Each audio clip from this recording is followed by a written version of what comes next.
Start at 61. Shabbat Shalom.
Tefillati l'Adonai et ratzon Elohim berov chastecha Aneni be'emet yishecha.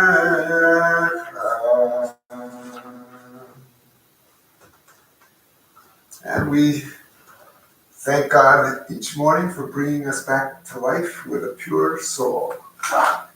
Page 63, the beginning of the second paragraph. Elohai neshama asher natata bi tehorahi. Elohai neshama natata bi tehorahi.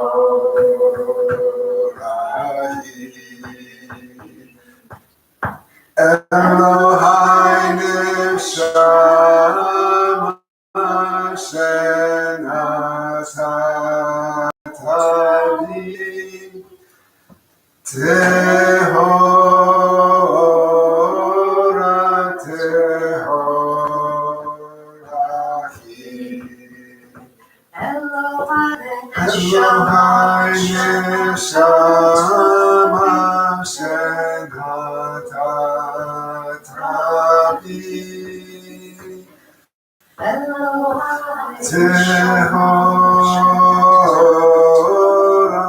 tehorahi.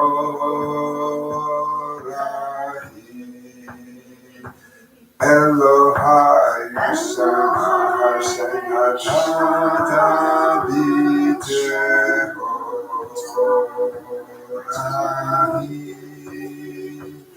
Elohai neshama shenatati tehorahi.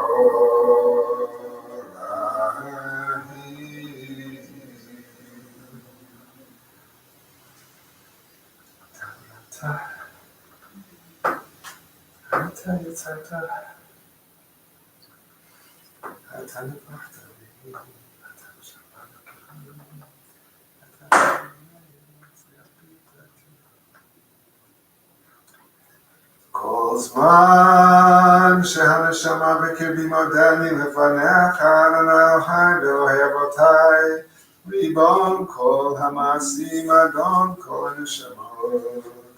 ברוך אתה אלי, המחזיר נשמות לבקרים מתים. As we turn to page 65 for the morning blessings, If there are any particular blessed things we're feeling blessed about or grateful for before we do the prescribed ones, this would be a good time to share. Or not, as the case may be. I am grateful. Our son is graduating high school on tomorrow. Yes. Amen. Amen. Amen. Thank you. I love it walking up my driveway the last couple of days.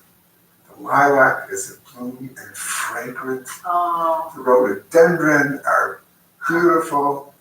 And it just feels so wonderful just walking up the driveway. So I'm very grateful for spring in all its glory, and especially on my driveway. oh, amen. I was she and her husband had young children. They're very nice people. And she came out and shared her experience with me. We talked for a while. It was just nice that, I don't know, the neighbors there really talk, or they don't. But they're going to talk to you. They're not going to, make a criticism. And I feel honored that she's very young, and as far as I know, like kind of a crazy old lady. She talks to me often. She'll say her upstairs, and then this morning it was such a beautiful day, and I just love that she took some time to talk to me. We have lilacs on one side, but not in our area. But the neighbor who owns the next house has beautiful lilacs that come up every year. He bought the house and they were there, but then he planted newer ones, and they smell beautiful. Even there. Amen. Amen. For both. Amen. Good. Thank you. Thank you for sharing. Let's continue with the ones that are prescribed that may help us think of even more. Page 65. Baruch atah Adonai Eloheinu melech haolam asher bina v'avchin ben yom u'ben layla. Baruch atah Adonai Eloheinu melech haolam she'asani b'tzalmo. Baruch atah Adonai Eloheinu melech haolam she'asani Yisrael. Baruch atah Adonai Eloheinu melech she'asani ben chorim. Baruch atah Adonai Eloheinu melech haolam pokeach ivrim. Baruch atah Adonai Eloheinu melech haolam malbish arumim. Baruch atah Adonai Eloheinu melech haolam matir asurim. Baruch atah Adonai Eloheinu melech haolam zokeh ketufim. Baruch atah Adonai Eloheinu melech haolam roka haaretz al hamayim. Baruch atah Adonai Eloheinu melech haolam she'asa li kol tzorki. Baruch atah Adonai Eloheinu melech haolam hamechin mitzvah gaver. Baruch atah Adonai Eloheinu melech haolam ozer Yisrael b'gvura. Baruch atah Adonai Eloheinu melech haolam oter Yisrael b'tifara. Baruch atah Adonai Eloheinu melech haolam hanoten laya et koach. And on the English side, 6 lines up from the bottom. Let's read together, same page. Strengthen our desire to do good deeds. Teach us humility, that we may serve you. May we find grace, love, and compassion in your sight and in the sight of all who look upon us this day and every day. Grant us a full measure of loving kindness. Praised are you, Adonai, who bestows loving kindness upon God's people, Israel. Page 83.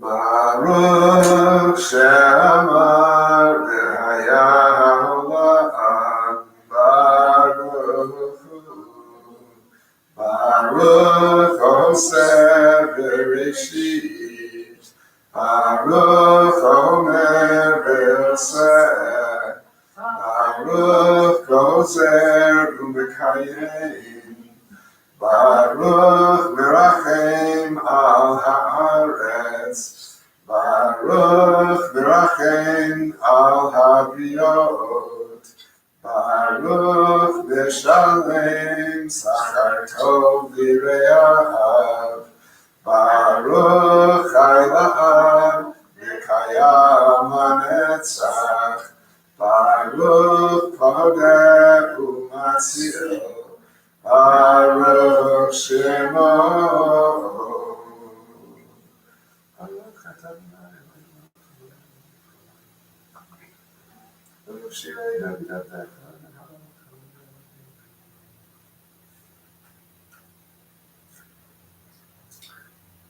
Yachid Chei Ha'olamim Melech Meshubach U'Mefa'ar Adei Ad Shemo HaGadol Baruch Ata Adonai Melech Mehulal Atishbachot.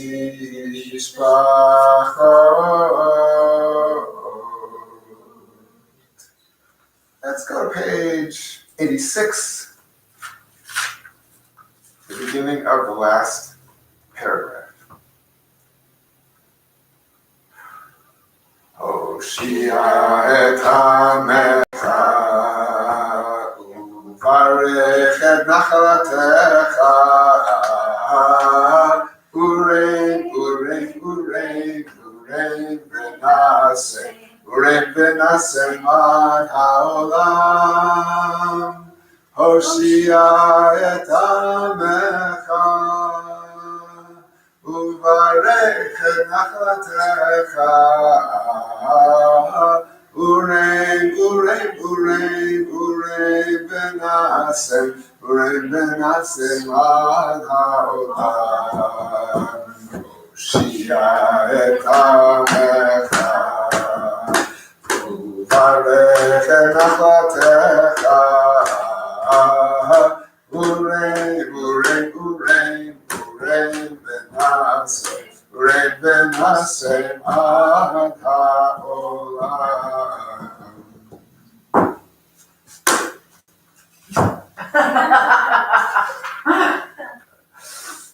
Page 87.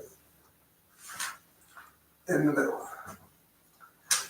Torah Adonai T'mima, Torah Adonai T'mima, Torah Adonai T'mima, Meshivat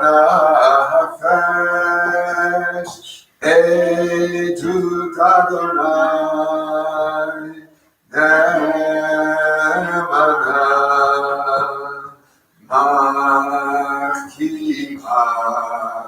Makima Peti Pikudei Adonai Sharim Pikudei Adonai Sharim Pikudei Adonai Yesharim Nesamchelev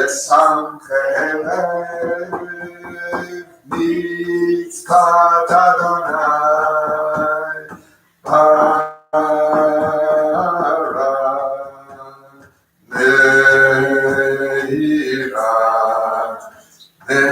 Neirat Einayim Yirat Adonai Torah Yirat Adonai Torah. Ayirat Adonai Tehora Omer La'ad Nishpetei Adonai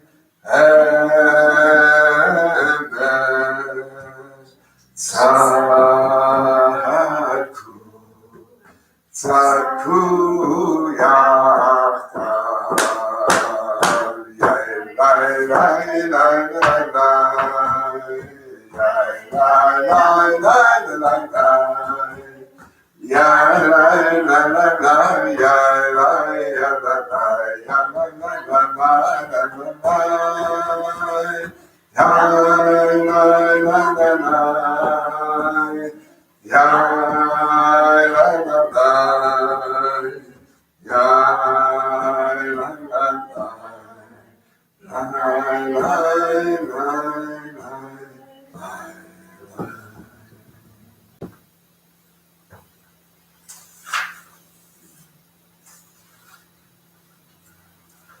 Mihaish, page 88 in the middle.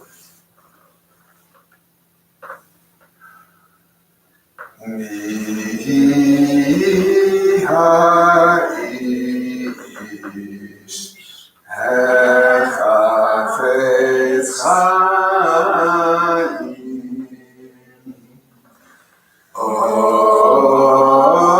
Ohev Yamim, Ohev Yamim, Lirato,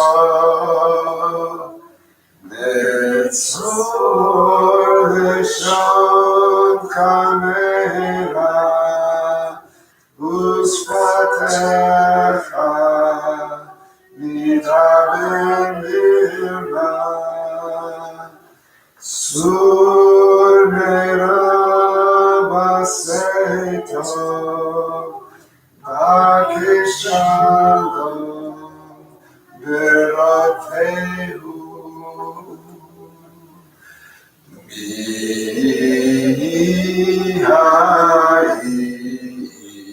Mihaish, Echafetz Chaim, Ohev Yamim, Ohev Yamim, Virato.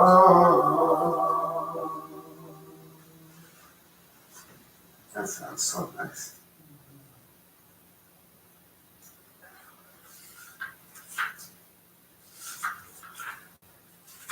Not to spoil the mood, but I have to ask at this page. Last week, you were saying, I wish we might have a new melody for something. And I guess it wasn't on this page, but it's about here somewhere, maybe in the next couple of pages. When I got home, I couldn't remember, and I tried and tried. I can hold it for a certain amount of time, but when I got down to saying, okay, what is it, and sing it, and then look at the new music. Page 104. Not yet, we're not there. Right. When we get to 104, you wave that flag. If I don't sing that new melody, you come up and bump me on that. Okay? Oh, okay. It's great, thanks for mentioning Yeah. that, I really liked it. Yeah. 104. No, we're not there yet. But you're right, it's in this area. We're within 15 pages. In the neighborhood. Or actually, let's see, where are we? We're on, how about, Oh, it's each one. let's go to 94.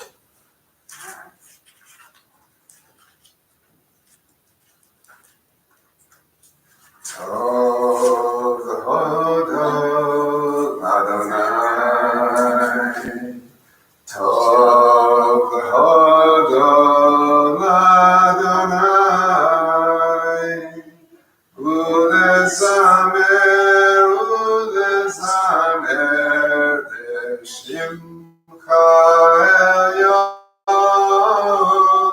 Tov hodol Adonai, V'hagi baboker chastecha. V'hagi baboker chastecha. V'emunatecha b'leilot. V'emunatecha b'leilot. Tov v'hodot Adonai. Tov v'hodot Adonai. Tov v'hodot Adonai. Ulesamer, ulesamer, Shimcha Elyon, Tov v'hodot Adonai.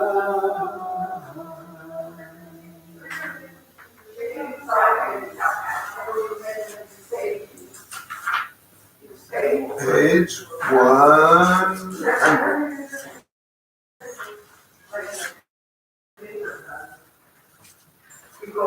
In the middle.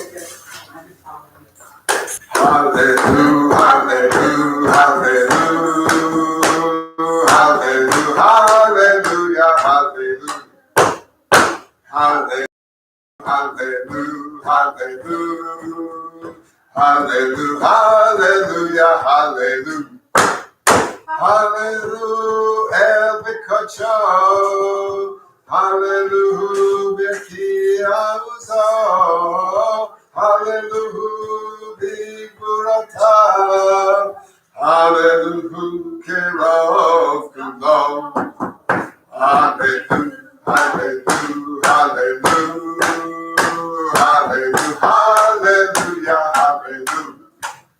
Hallelujah, hallelujah, hallelujah, hallelujah, hallelujah, hallelujah. Hallelujah, take a shofar. Hallelujah, benega v'chinor. Hallelujah, tov u'machor. Hallelujah, beninim ve'uzav. Hallelujah. Hallelujah, hallelujah, hallelujah, hallelujah, hallelujah, hallelujah, hallelujah, hallelujah, hallelujah. Hallelujah, Tziltzlei Shama. Hallelujah, Tziltzlei Trua. Kol Shama. Tehaleya. Hallelujah, hallelujah. Hallelujah, hallelujah, hallelujah, hallelujah, hallelujah, hallelujah. Hallelujah, hallelujah, hallelujah, hallelujah, hallelujah, hallelujah.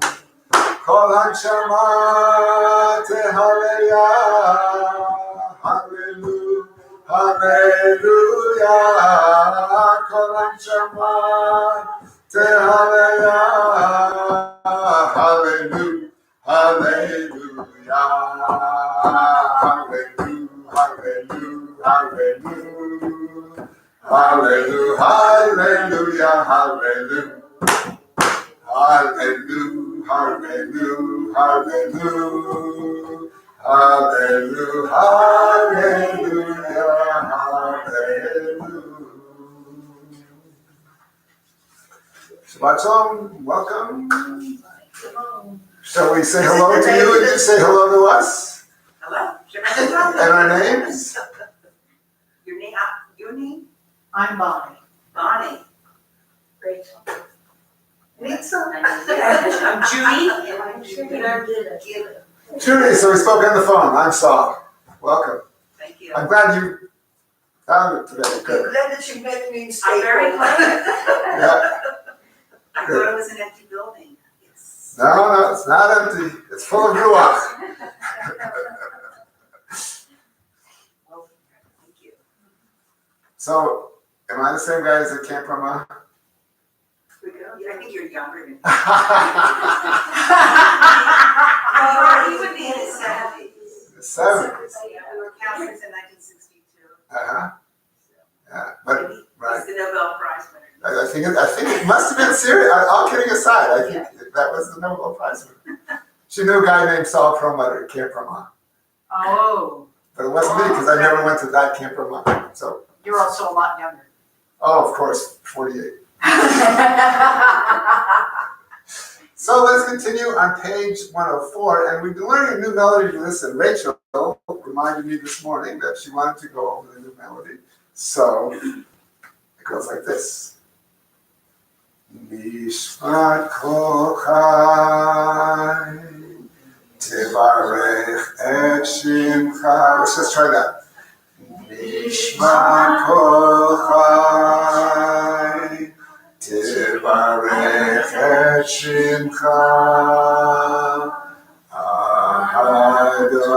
Adonai Eloheinu. Try the whole thing and keep going. Nishmat kol chai, tevarech et shimcha, Adonai Eloheinu.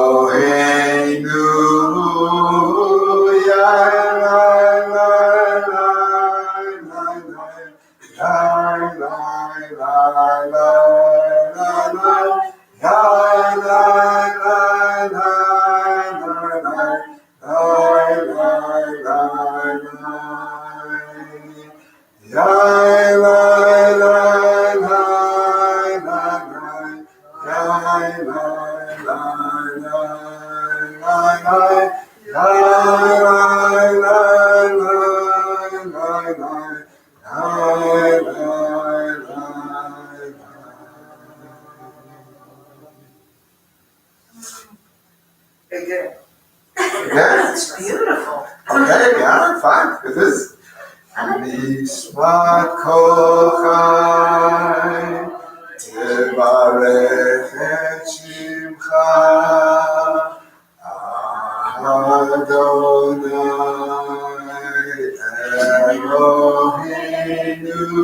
Eloheinu. Nishmat kol chai, tevarech et shimcha, Adonai Eloheinu.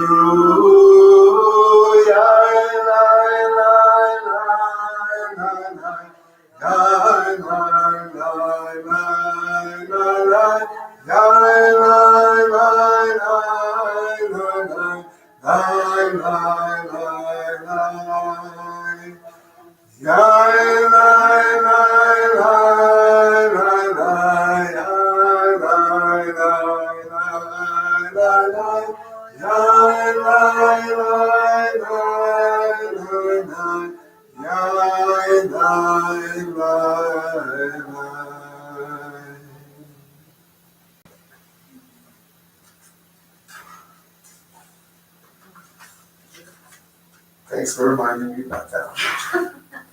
Thank you. Let's continue page 105 in the middle.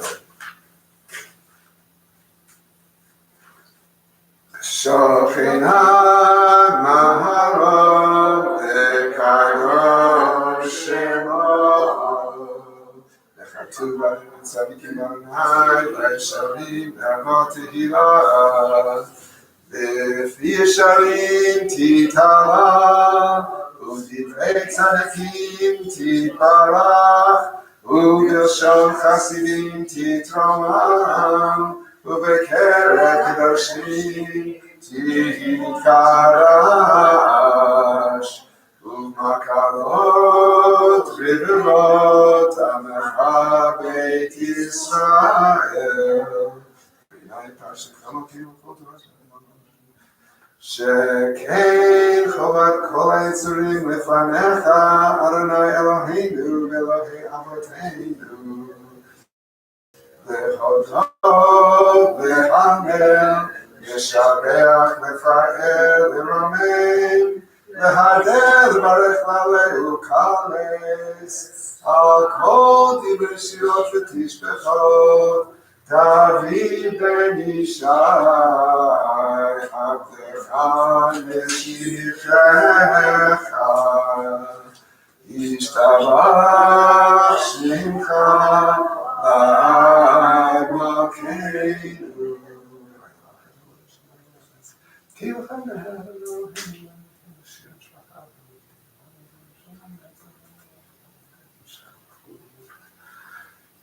ברכות והודות מעתה ועד עולם, ברוך אתה אדוני אל מלך גדול ותשבחות, אל ההודות אדון הנפלאות, הבוקר בשירי זמרה, מלך אלוהי העולמים. And if we look carefully one line up from what we just sang, El HaHodaot Adon HaNiflaot, it's clearly written what our next prayer is. If you take the first word El and the third word Adon, it's El Adon. So there we go. Let's go to El Adon, page 108. El Adon al kol ha'ma'asim baruch u'mvorach befi kol neshama kalo v'tuvo malei olam da'at u'tfuna asro v'mimoto ha'mikael chayot ha'kodesh v'nedar v'chavod al ha'merkava זכות ומישור לפני כיסא חסד ורחמים לפני כבודו תמיד מעורר אלוהינו יצרה בדעת בבינה ובהשכל כוח וגבורה נתן בהם להיות מושלים בקרב מלאים זיו ופיקים נוגה נעזיבם בכל העולם שמחים בצאתם וששים בבואם עושים באמם רצון קונם פאר בכבוד נותנים לשהות צרה ברינה לזכר מלכותו קרא לשמש ויזרח ראה והקין צורת הבנה שבח נותנים לו קוצר במרום תפארת וגדולה צרפת ואופנים בחיות הקודש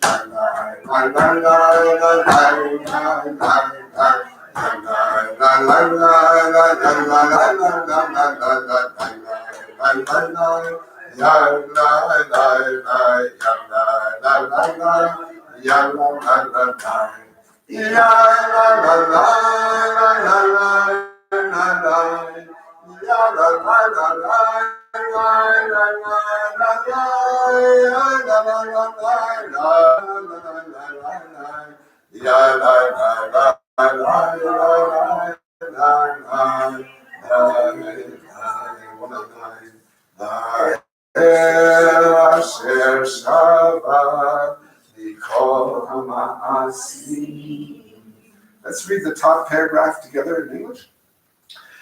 To God, who completed the work of creation on the seventh day and ascended God's glorious throne, God robed the day of rest in beauty, calling Shabbat a delight. God ceased all God's labors on Shabbat. That is its distinction. The seventh day itself hymns praise to God. A song for Shabbat. It is good to acclaim Adonai.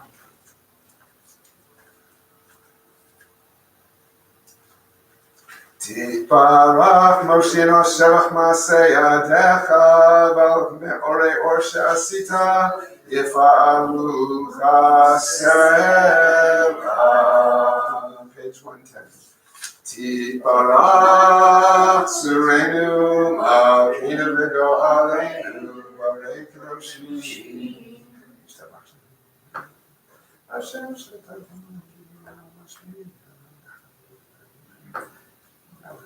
3.5 lines from the top. Kulam ahuvim, kulam berurim, kulam giborim. V'kulam osim be'ema uvira betzon konam. V'kulam porchim et pihem b'kedusha u'b'tahara, b'shira u'b'zimra, u'mevarchim u'mishalachim, u'mefarim u'ma'aritzim, u'makdishim u'mamlichim. Shem Ha'el HaMelech HaGadol HaGibor B'Ha'anah Kadosh V'cholam Mekablim Aleichem Ol Malchut Shamayim Zeh Mizeh V'nodim Reshut Zeh Lazeh V'hakdish Li'atzram V'nachad Ruach V'safat Ruach V'nima Kedosha Kulam Ke'echad Onim Ve'omrim Ye'irah Kadosh, Kadosh, Kadosh, Adonai Tzvaot, Melocho ha'aretz kevodo. B'afanim v'chayot ha'kodesh, Bera'ash gadol midnasim u'matzrafim, L'umatam v'shachim ve'omrim, Baruch kevod Adonai mikomo. Le'el Baruch ne'imot yiteinu, L'melech el chai v'kayam. Zmirot yomeru v'tishbachot yashmiru, Ki hu levado. El Gevurot, Oseh Hadashot, Ba'al Milchamot, Zorei Tzedakot, Matzliach Yeshuot, Borei Refuot, Norah Tehilot, Hakam HaNiflaot, HaMechadesh B'tuvo, B'chol Yom Tamid, Maaseh Bereshit Ka'amur le'oseh orim dolim Ki le'olam chasdo Orcha hadash atzion ta'ir V'nizkeh chulanu mehela le'oro Baruch atah Adonai Yotzer Amen.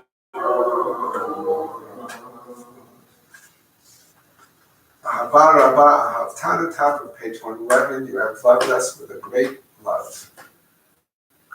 Ahava Rabbah, Ahavtanu,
And part of that love is the Torah.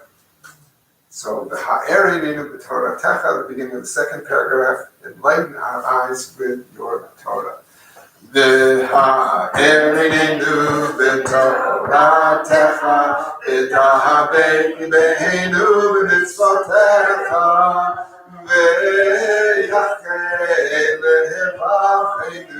לאהבה וליראה את שמך, ולא נבוש לעולם ועד, ולא נבוש לעולם ועד, כי בשם קודשך הגדול והנורא בטחנו, נגילה ונשמחה, נגילה ונשמחה בישועתך. והביאנו לשלום מארבע כנפות הארץ, ותוליכנו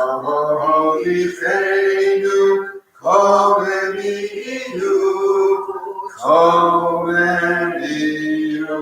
לארצנו, כי אבוא ישועתך, ובנו בחרת מכל עם ולשון, וקרבתנו לשמך הגדול, סלע.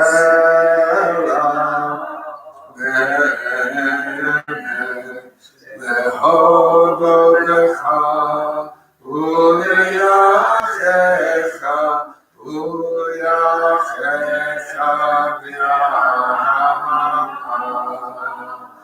ברוך אתה אדוני הבוחר בעמו ישראל באהבה.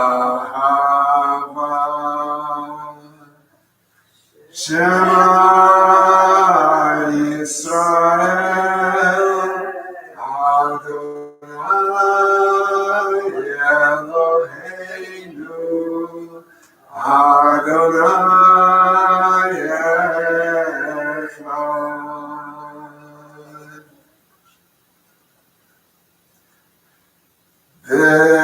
ואהבת את אדוני אלוהיך בכל לבבך ובכל נפשך ובכל מאודך, והיו הדברים האלה אשר אנוכי מספרך היום על לבבך, ושיננתם לבניך ודיברת בם בשבתך בביתך ובלכתך בדרך ובשכבך ובקומך ובשעתם מאוד על ידיך, והיו לטפטפות בין עיניך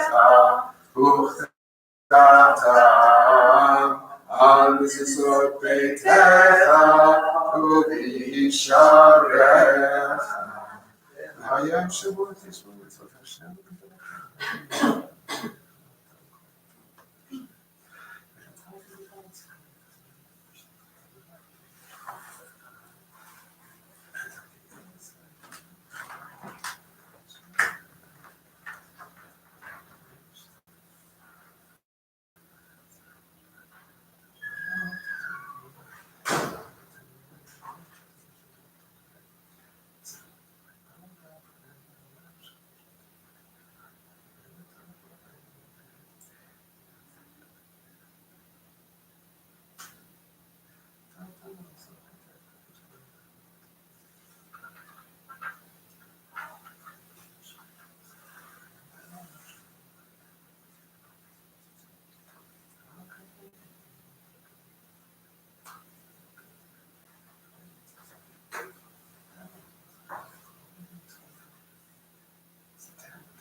Adonai Elohechem, Amen.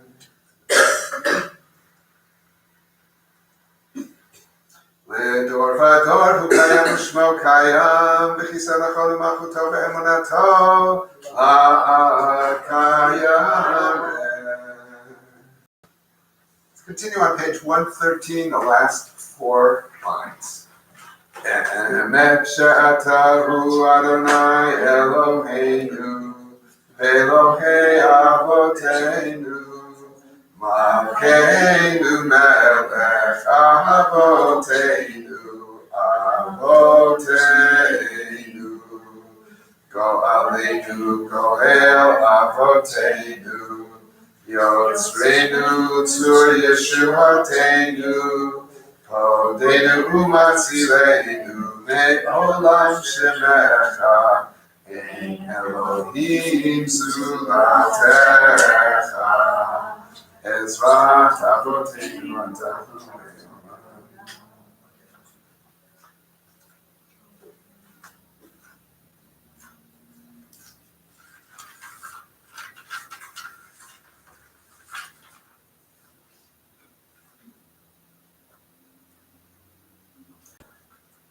Continue on page 114 at the box, at the end of the first paragraph, and then we'll go into the Amidah, page 115b and following on our own.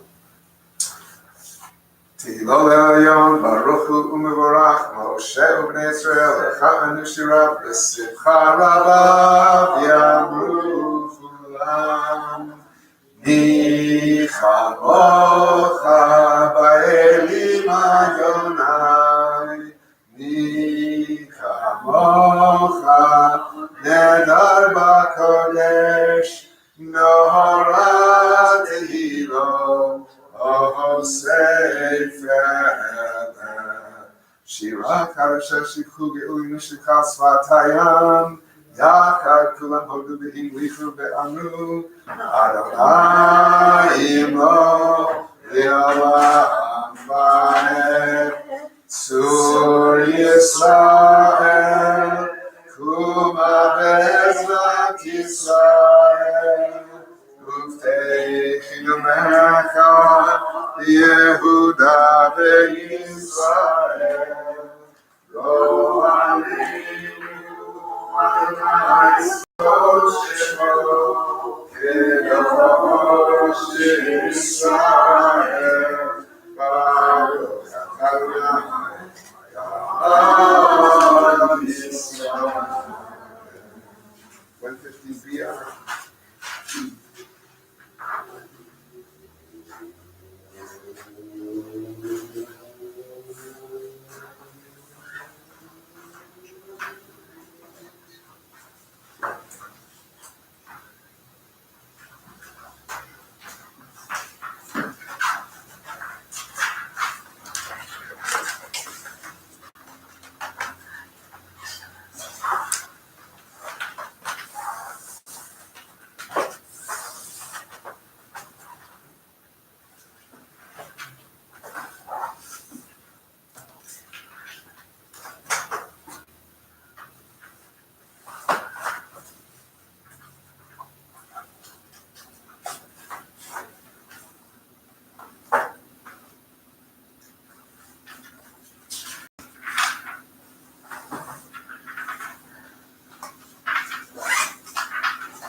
Well, let's take a little look at the Torah portion.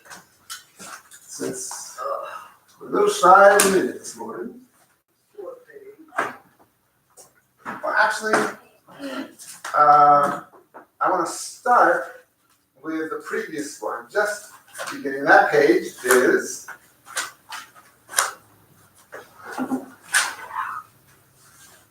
page 738.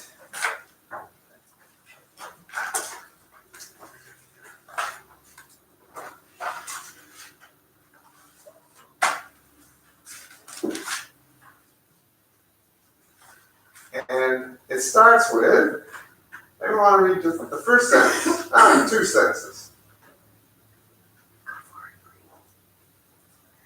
The Lord spoke to Moses on Mount Sinai, speak to the Israelite people and say to them. Beautiful. Okay. So it starts with God speaking to Jewish people on Mount Sinai. This is last week's Torah portion. Okay? That's how it begins. Now, let's sort of go to page 752, which is part of this week's Torah portion, and look at verse 46. Would someone like to read that one for us? These are the laws, rules, and instructions that the Lord established through Moses Sinai between himself and the Israelite people. Okay. So we started with God spoke to Moses on Mount Sinai saying, and here is like a summary sentence saying, and these are all the things that they talked about up there. Okay? You follow me? Now, what's kind of confusing, and I want to say up front, I'm confused by this Torah portion. Okay? Because it looks like that's an ending point. The summary point, we started, here's what is going to be said on Mount Sinai, and then says, here's all the stuff that was told on Mount Sinai. But now, turn the pages to page 757.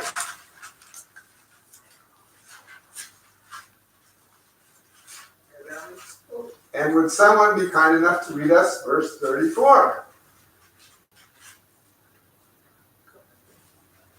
These are the commandments that the Lord gave Moses for the Israelite people on Mount Sinai. Whoa!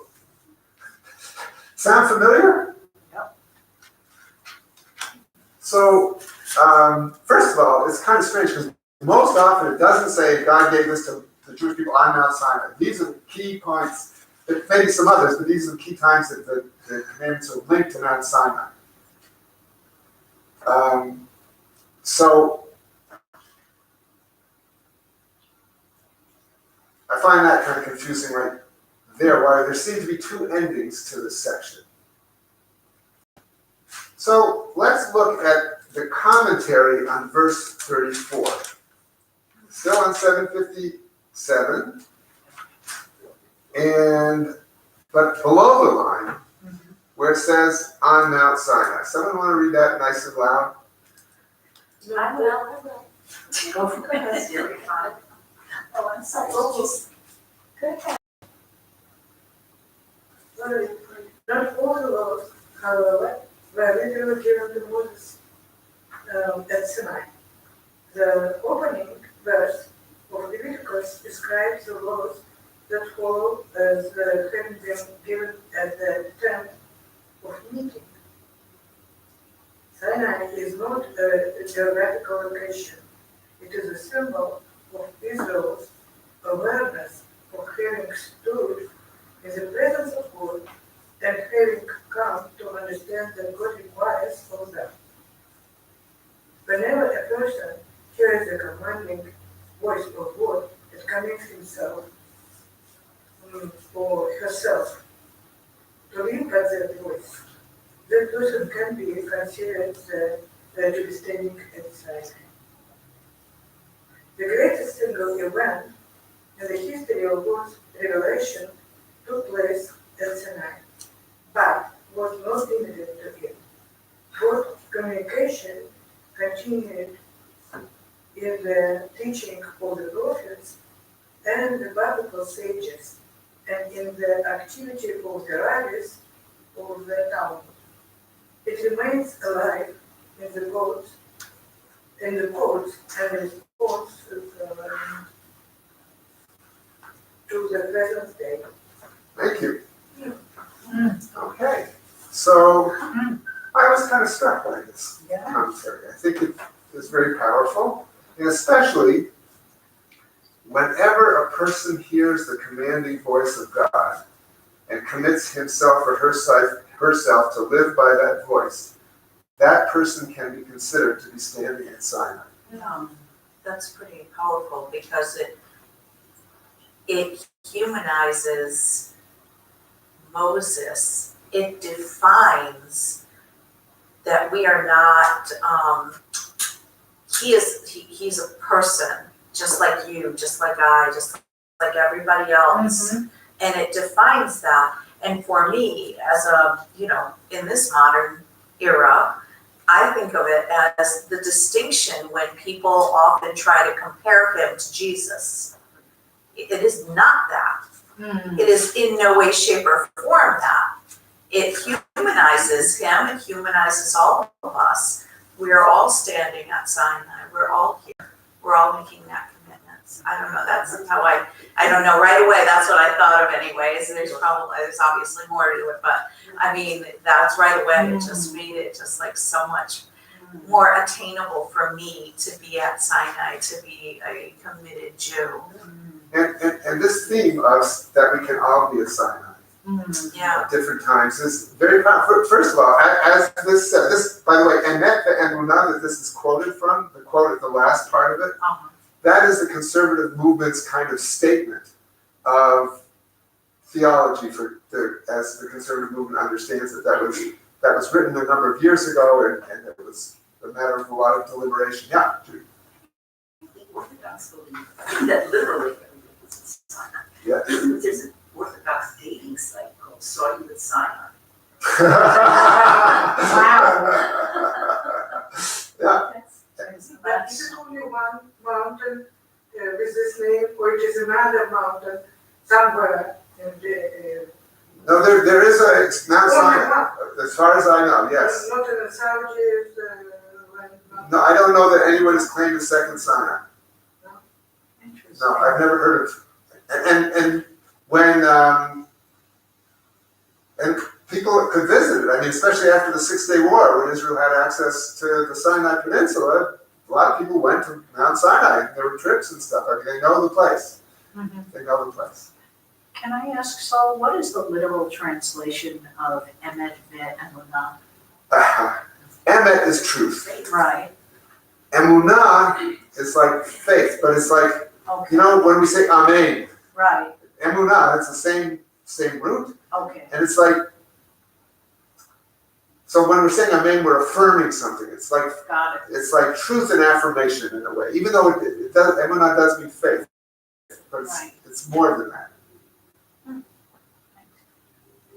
I have a little problem with hearing voices. If we admit that we hear voices, it doesn't sound right, you know. Thank you for saying that. So maybe it is just a conversation that words were part of us. Yes. Yeah, what? That we hear our own voice, not the voice from outside. Because if we hear voices, it's maybe not normal. No, so thank you for saying that, because I had this week, speaking with someone who talked about an issue in their life, and talked about, and said, I hear things sometimes that other people don't, this person said, and proceeded to talk about how this person heard some voice of guidance about this person's life. And I must say that I also grow up with, if someone hears voices, what does that mean? But actually, I totally respected what that person said, because for that person, it was a very powerful experience. And so I think a lot of us have this fear, oh, someone's hearing voices. But really, we heard voices at times, right? People heard voices at times. And so what I wanted to do is ask a very sensitive question this morning, which is, going back to that sentence, whenever a person hears the commanding voice of God and commits him or herself to live by that voice, that person can be considered to be standing aside. I want to ask us the question, have we ever heard that voice? And have we ever felt, whether literally heard a voice, whether felt some commanding presence or some powerful godly presence that made us feel as though this is a Sinai moment for us? And I want to ask this question, asking that, because oftentimes if anyone says they hear a voice, we do think of them or whatever. So please, whatever we say, I want to ask that other people don't comment on it. That we just Shema Yisrael, hear what each other says, without commenting on what someone else says, other than take it in as their truth, their experience, and feel free to share our own in an atmosphere of safety, rather than, okay? I guess I would think of it as the voice of one's conscience. Oh, that's what to say. Okay? Or in the same way. You know, that there are times when, I don't know, maybe I'm weird, but I just sit and think for a while, like if I'm listening to like some music that's just non-lyric, you know, just no lyrics, just music, or not, but just like staring out the window at a tree in front of my window, like watching this world turn around. I'll be thinking of other things, and because I used to try to think of the thoughts and put them into like writing assignments, I'll like revise my own thinking in my head sometimes. I don't hear it, literally. You know, I don't hear a voice. But if I'm thinking about like a therapy session, I'll like analyze it and think about it. And then if I really feel something in my conscience that I feel like I should do or I shouldn't do, that becomes very real to me. It's like it won't let me go. It's like the feeling that, you know, I might want to get away from it, forget it. But then like 2 or 3 days later, I'll suddenly think of it again as, oh, right, you still have that to do. And it's like an errand or something, but it's something I have to take care of to like conscience. Andrew, just to bring you up to date, if you look on page 757, Okay, at the comment below the line where it says on Mount Sinai, yeah, we're focusing on the sentence that says, whenever a person hears the commanding voice of God and commits him or herself to live by that voice, that person is considered to be standing at Sinai. So we're asking, have any of us had a Sinai moment where whether it's a voice or whether it's a conscience or whatever it is, where we can we relate to this? Can we imagine somehow standing at Sinai? And by the way, a friend of mine wrote a book, Standing Again at Sinai, a famous book, actually. Is continually trying to see how we can connect with that, but on a personal level. Yes, other comments, please do. I can't believe I'm saying this very personal thing to a room full of strangers. And again, I don't even know if this is the kind of, you're talking about, this is an emotion. I'm telling you something. Several years ago, it was Yom Kippur, and we were singing Avinu Malkeinu. And I got this overwhelming feeling of being connected. Connected to all the Jews in the past and all the ones in the future. And it was just this overwhelming feeling. And I had it again once I was opening the ark. And I got this vision of tourists like going in a line just into infinity. And I started crying on the beam of the pronounce. She really trying to cheat, hit her finger on it. So they were my kind of silent moments, but again, they were emotional or intellectual. And we're not commenting on anyone other's comment, but just to say, we're just taking it in and sharing our own. One of my colleagues to Israel with the group on Friday night. You know, when you stay there Friday night and all the students from there, it was very emotional to all of us. But I felt that I'm going up. And I said to God, hold me in my shoulder. I said, because I'm going up. I never forget this feeling ever. It was something unbelievable. The other thing, when Bob died, you know, I could hear him talking in the house. And I would go to the bedroom. I said, do you need help? I said, are you crazy? I think every person has this kind of funny thing, you know, I'm thinking to myself, where's Leah and Cindy? And the moment that I say, I went to my mind, I saw her standing next to you. You know, I think everyone has this kind of moment that we are in. I can feel the book. But I told you just two things. I still can see my cat running in the house.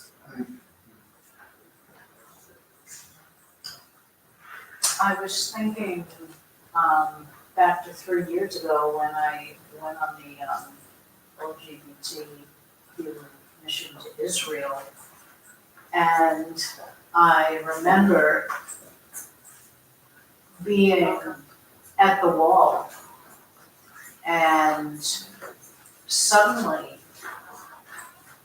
I felt more totally and completely loved than I ever had before. And tears just fell from my eyes. And in that moment, there was absolutely no doubt inside me about God's love for me. It was very, very moving. So just to let you know what we're doing, folks, welcome. As Andrew's showing you, we're looking at the commentary on the bottom of 757, especially where it says, whenever a person hears the commanding voice of God and commits him or herself to live by that voice, that person can be considered to be standing at Sinai. And we're asking if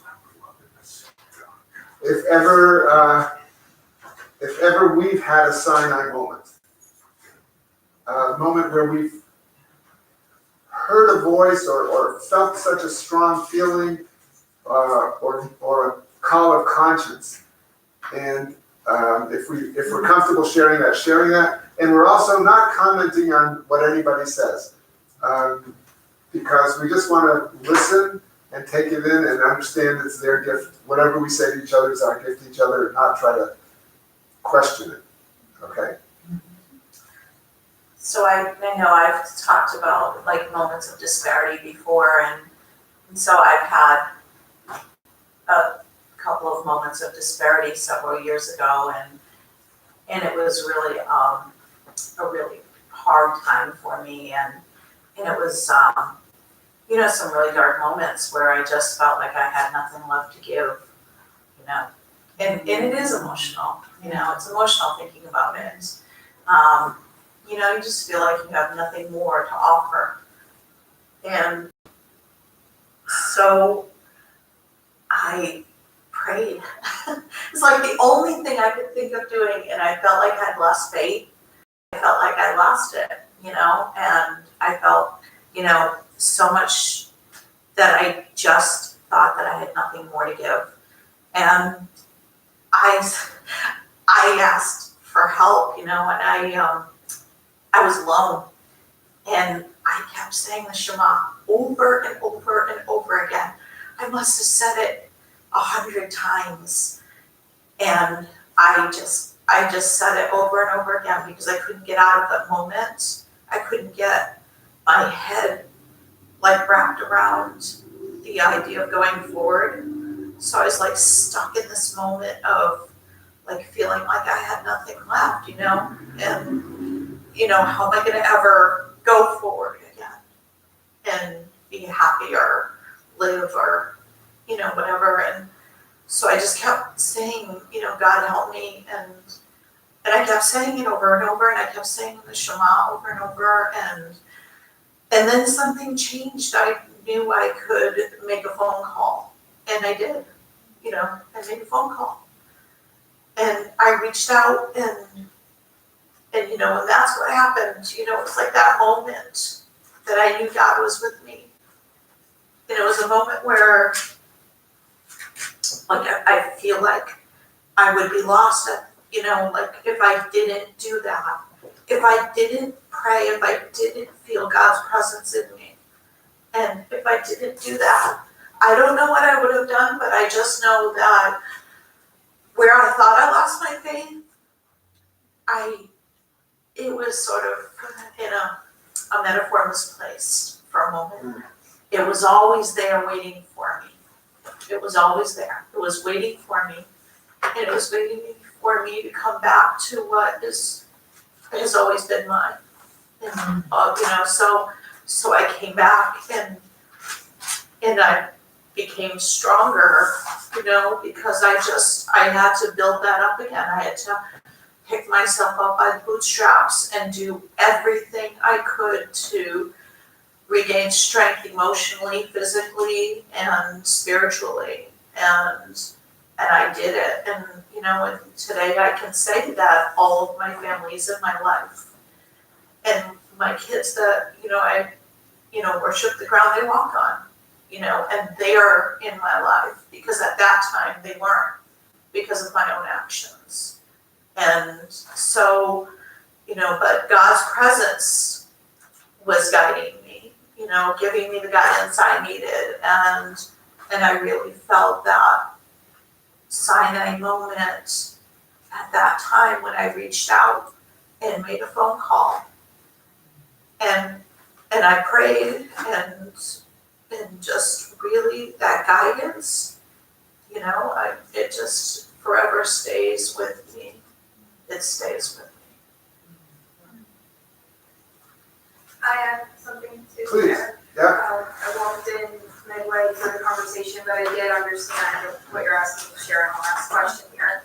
About 5 years ago, I had a lot of issues with depression even before that time, but I dealt with a time period where I was homeless, and I went through a really nasty court case for the year before that. And I would do anything in my power to end my life because I was really unhappy with my life, and I just felt like I had nothing to live for. and I did not believe in God before that at all. But my ex-husband is a pastor, and he would say, if I felt any calling of any sort, to seek that calling out and serve to it. And I didn't really understand, well, how do I know? What does that feel like? And I would sit outside the churches or even here, and I would feel this overwhelming feeling like I wanted to cry. Like the church was so much bigger in structure than it actually was. Like it was looming over me. And I asked him, what does that mean? He says, it means you're supposed to go inside. And I was terrified. Almost like it was like I was going back to court again. But when I went inside and I started to keep going back, things started to get better for me. I stopped wanting to hurt myself so much. And I ended up getting an apartment. I ended up making friends and getting a good therapist, and now I don't end up wanting to hurt myself so much anymore. It's nice to actually have a community of people that I feel like I can even talk to about this stuff and share my story a little bit. Thank you. How's the, thank you. There is a beautiful sentence in Hebrew. May I your voice ring. From well will come my help. And I find myself in this situation, another situation. They say, may I your voice ring. Be surprised from some place it comes. I'd like to share a little story too. Different than these. Thank you all for sharing. And I'm not proud of part of this story, I want to say up front. And I may have shared it with one or two people before that. I spent a year in Israel in 1967, 68. And it was the first year after 19 years that Jews had access to the Kotel, to the Western Wall. And there were amazing moments I had there. And I wrote about one of them, positively, the first Simchat Torah at the wall, which was uplifting and amazing. But I want to talk about a difficult moment at the wall. It was around Hanukkah time, and my parents came to visit. My parents, who grew up with a strong Zionist orientation, but they had never been to Israel. So the only time in their whole lives that they came to Israel was that year when I was there. And back then, not everybody had a cell phone. The only way, if you wanted to make a phone call, you had to go to the post office. but a translator, yes, but a translator, you had to go to the post office and several weeks in advance and make an appointment to use the phone to call overseas. So that was so this was a big thing, my parents coming to visit me. Their first trip to Israel, it turned out their only, and hadn't been easy communication over the whole year, right? So when we're there, of course, I take my parents to the Kotel, to the Western Wall, to the Wailing Wall, the last vestiges of the temple that are standing, and there was separation of men and women, so I was with my dad, and some guy comes up to my father and says, would you like to put on tefillin, the phylacteries, the wraps that I put on in the morning. And my dad, who I hadn't seen put on tefillin in years, but I knew he knew what it was. He grew up in Poland and studied it and all that stuff. So he put on tefillin. Great. I was pleased for him, and I was happy that he put it on. And then the guy comes up to me and says, have you put on tefillin today? I said, no. He said, do you want to put on tefillin today? And I said, no. It wasn't my practice, I just didn't do it. Then he wanted to ask me, fine. And, okay, and then he said, well, here you are standing by the wall and you're not putting on tefillin? Your father is here putting on tefillin and you're not putting on tefillin? And it turned into this huge guilt trip. And it was like, here, I'm at the wall. I feel a lot at the wall. I'm proud to be there with my dad. And this guy is trying to make me feel this small. Took everything away. Instead of it being a caring, loving thing, it was the opposite. I think those of you who know me know I'm not a violent person. I came as close as I think I ever came in my life to smashing somebody. And I'm not proud of that. I think if my father had not been there, I might have hauled off and punched the guy because I went to leave and the guy grabbed my arm. So he wouldn't, so that's when that's part A of the story. That's not Sinai. That's not Sinai. Part B of the story is, I never felt good about that.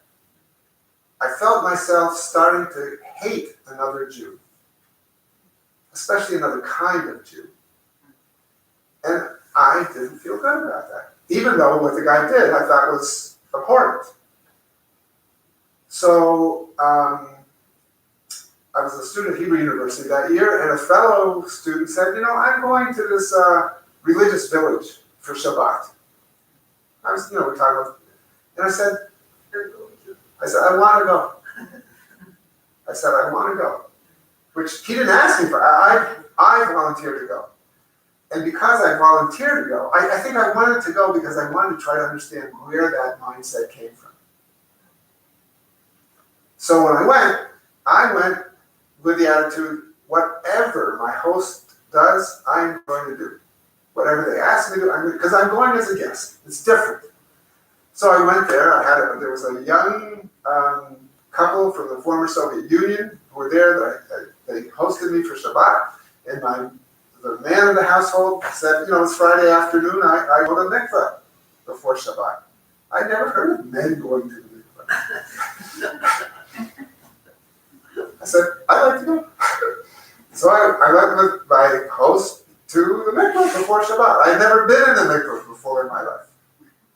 And it was just a nice way to really transition from the week and to sort of feel pure and clean before Shabbat. Whatever. That was one thing, but whatever they did, I did. And I felt I wanted to do. And I'm really glad I did it because I could begin to understand at least what the tefillin and what all these other things meant to them. And not seeing it as a coercive thing, but something that really was something that allowed them to express their spirituality, their connection with God. And I could appreciate it, and I could appreciate doing it. So for me, I realized, what's the Sinai moment? You asked breathlessly. The Sinai moment is that I realized a key teaching that I like to make part of my life from this experience is, no matter what, to always try to see something from the other person's point of view. To try to appreciate where they're coming from. They're not always right, I don't know, but at least to make that attempt. Because making that attempt that weekend was a Sinai moment for me too. I could see the beauty in something that I had been feeling only hatred towards. That's my Sinai, one Sinai moment. Is this made it to go and study to be a rabbi? No. No, there were other things that made me go and study to be a rabbi. No. But this was it was a very powerful moment in my life. No, being in Israel that year, everything, I think, affected me and made me think about it, that I want to know more, I want to learn more, I want to serve the Jewish people somehow. All of that cumulatively had a lot to do with my wanting to become a rabbi. But that issue, that specific incident was not something that made me want to do it. But it was a learning incident. Andrea, you have nothing to tell us? Well, the only story I was thinking of after I was listening to the rabbi was just that experience when I was in Israel, and I was encouraged by our rabbi to do things I had never done before, and I always loved the power of being in Shabbat service, knowing that everyone around the world, other Jews around the world, are here doing the same thing in the same language, and so I I was encouraged to go outside my comfort zone, and so I went to the Orthodox, the big, great synagogue in Jerusalem, and I walked, and I had my dress on and the whole bit, and when I got there, of course, I knew I'd be sitting separate, and of course, the only Orthodox synagogues I was familiar with were from my going upstairs or, whatever, it was kind of crappy. And so when I got there, I knew I'd be separate, and that part was okay, I expected that. And then when I went up the staircase to that giant area, which again was separate, but there was a view, and I just remember thinking, first I had a little bit of resentment, because, and I didn't really know what was going on. They were talking way fast, and Hebrew was Hebrew, whatever. And I'm up there, and I'm by myself, even though I had a group of like 100 people. And but as I was sitting, all of a sudden I had this image. I was looking at the stained glass and the beautiful things on the wall, and I realized like I had this beautiful view of all of those things. It was gorgeous, and then I realized like, man, I'm up here. I am one more step closer to God. That's what I thought. And I had this joy in just knowing that I had this great view of all those beautiful windows, and I could see everything. But I was also like, I was that much closer, They might have been down there with Torah, but here I was. So that was my moment.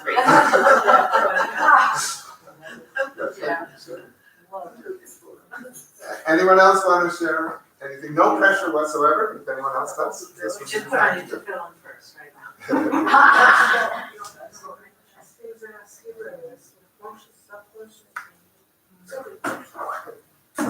Okay. That's good, thank you all, this was wonderful. Really wonderful. Anyway, tomorrow it's Yom Yerushalayim. So And they are going to have a special program, would you say what Yom Yerushalayim is for those who may not know what those words mean? Jerusalem Day. How cool. This is the day that when the 6-day war was I was there in the 60s. During it, or right after? and to During? Yeah. They live in Israel. For I told her, she said to me, what is your accent? And I said, Israel. She said, oh, shalom, מה שלומך? How long were you there? This is a long time ago. We were there. My husband was there 12 years, and I lived there for 7 years. So we had our children there. So, and the 6-day war was, not that I was in the battle of it, I think it was very traumatic. Oh, it was unbelievable. We're being shelled. Oh. So Nisa, you stayed in Israel. Nisa, you were saying, Oh, you were saying something. I will. The song that they. Where is this? Oh, I'm getting computer. I'm getting out Israeli television. Is there a program? But I don't know if it can come. It's in Hebrew anyway, so but we tell the story. You weren't here. We sang last time from Jerusalem, for the day of Jerusalem. We sang all the songs about Jerusalem, and they are very nice. So what I want to suggest, because I'm in my head, I'm thinking, I'm looking at the time, that usually we read the Torah a lot earlier than now, and please forgive me, but this isn't the most moving Torah portion I've ever read. So what I would like to propose, if it's okay, is knowing that tomorrow is Yom Yerushalayim, Jerusalem Day, and knowing that I happen to have copies of Jerusalem of Gold right up there, and hearing that we have people who've lived in Israel for periods of time, and who may have a Jerusalem story, what I'd like to propose we do for the next little while is first sing Yerushalayim Shel Zahav, and then if anyone has a thought about Jerusalem, a story about Jerusalem, an experience in Jerusalem, to share it, and then we'll conclude the service. Does that seem like, are we okay with that? Yep. Okay. You have enough copies. I'll distribute. Can I distribute? Sure.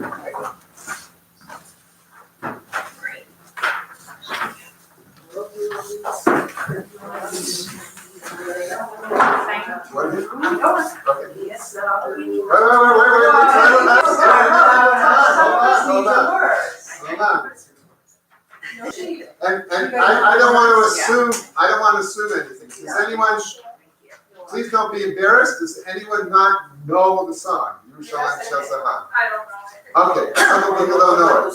So what I do want to teach is the chorus.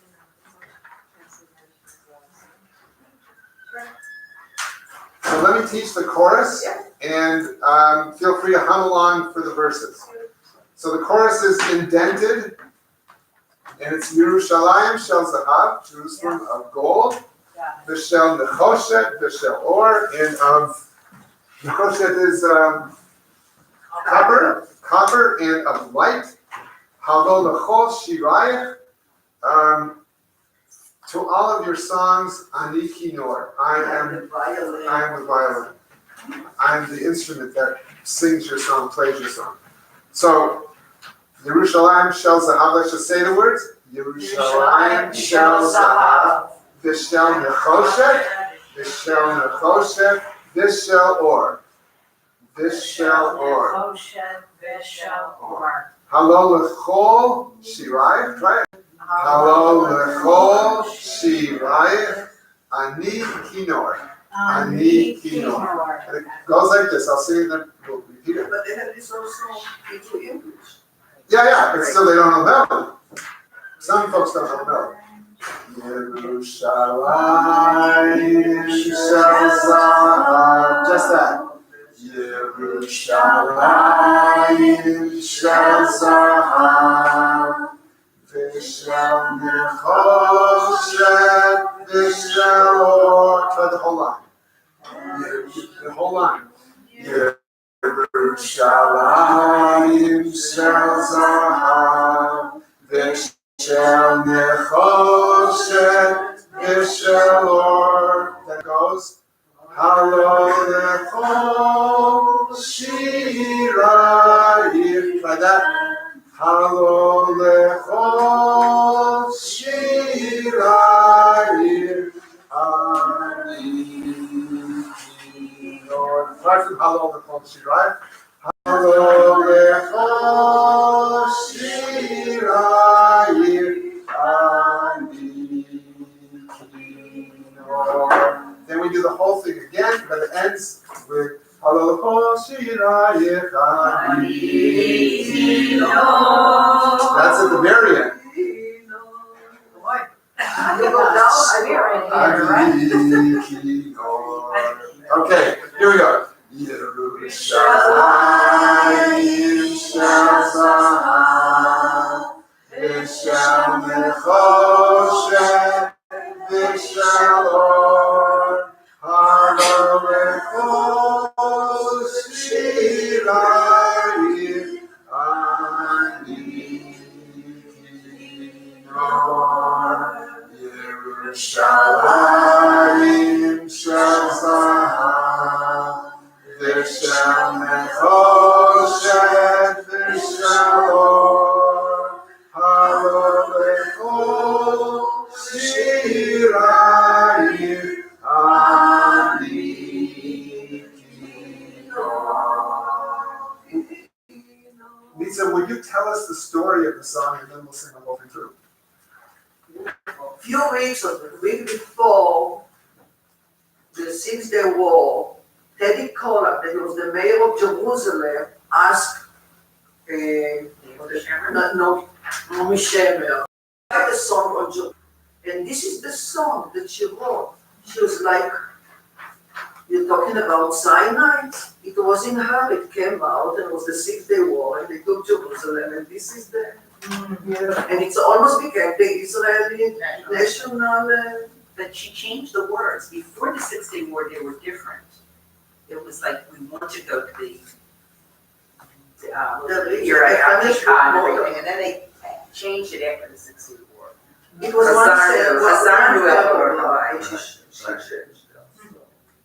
but it was also one of the parachute.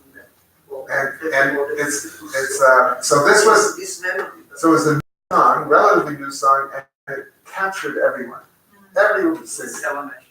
Nice. It's still every year when there is the song of the year, Jerusalem of God take first place. Are we really serious?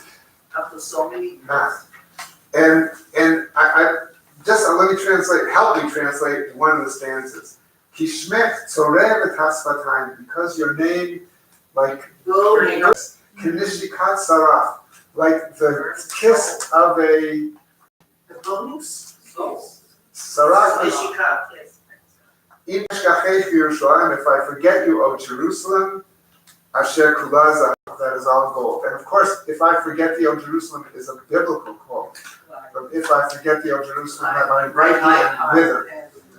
So, and if I don't hold Jerusalem in love, my chiefest joy. So she references the biblical images, and she talks about herself.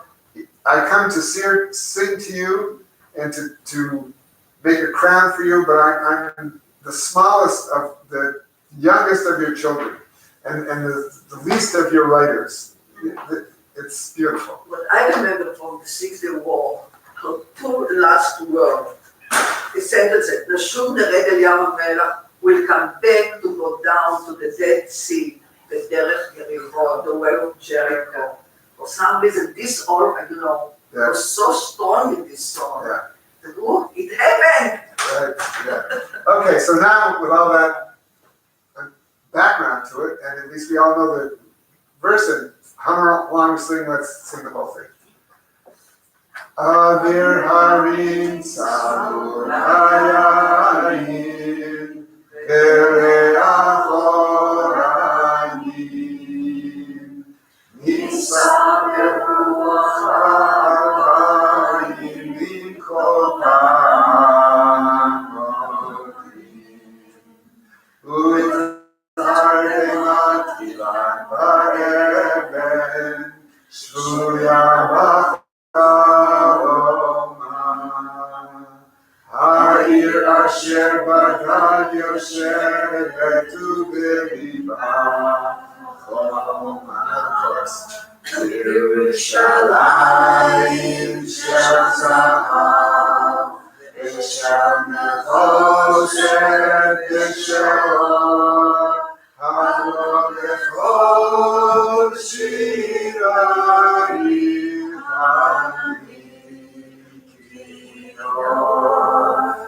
Yerushalayim shel zahav v'shel nechoshet v'shel or ha'lo lechol shirayim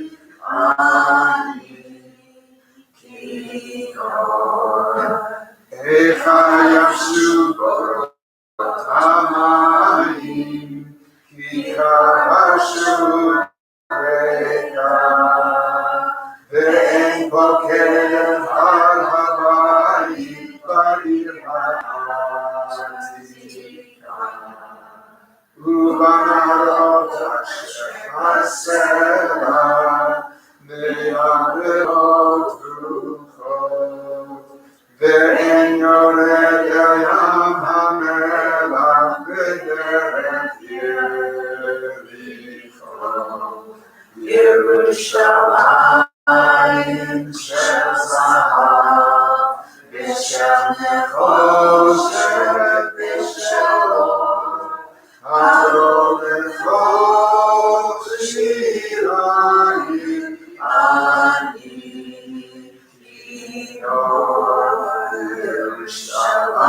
Yerushalayim shel zahav v'choshet v'shel or ha'lo lechol shirayim